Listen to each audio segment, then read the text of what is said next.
May 4th. What about the newcomer? Each group has but one primary purpose: to carry the message to the addict who still suffers. Tradition 5. Our home group means a lot to us. After all, where would we be without our favorite NA meeting? Our group sometimes sponsors picnics or other activities. Often, home group members get together to see a movie or go bowling. We have all made good friendships through our home group, and we wouldn't trade the warmth for the world. But sometimes we must take inventory of what our group is doing to fulfill its primary purpose: to carry the message to the still suffering addict. Sometimes when we go to our meetings, we know almost everyone and get caught up in the laughter and fun. But what about the newcomer?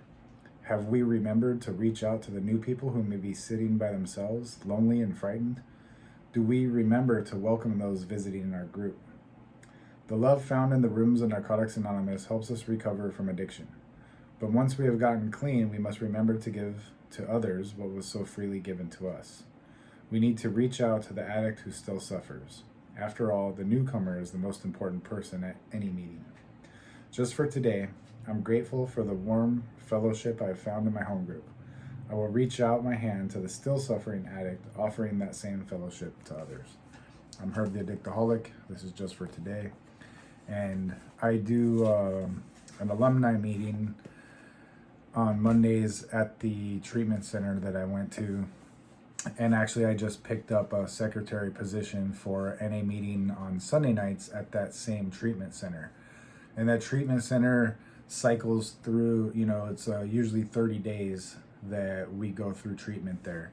So every month, we're going to have a new group of people that are just coming in or maybe coming back to treatment, to getting back into the program. And I do that for one, because there's a bunch of people at the alumni meeting that I know, and at the house, the staff members, that I'm very familiar with. But it's to be of service to the newcomer, to the people just coming in that are hurting.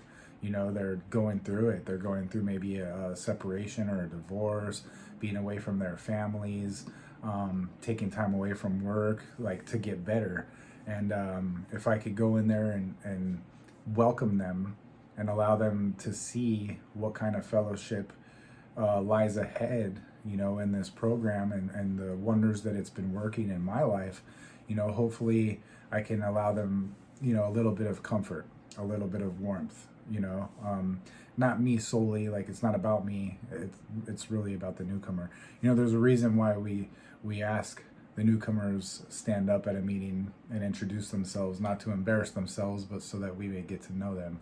There's a reason we hand out welcome chips and hugs, and that's to make sure that everybody recognize who's new in the room, and so that we can extend a hand or several hands to make them feel welcome, because we want them to get better like we've been getting better.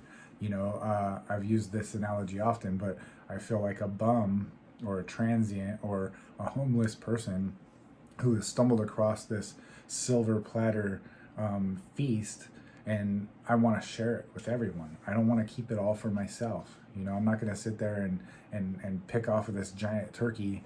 It's going to spoil, if I don't share it. So the idea is I want everyone at this table, anyone that I can find. I'm waving my hands and I'm, come this way, this is where the food's at. It's good stuff. Let's get some, So hopefully you help people get theirs, and you're getting some yourself.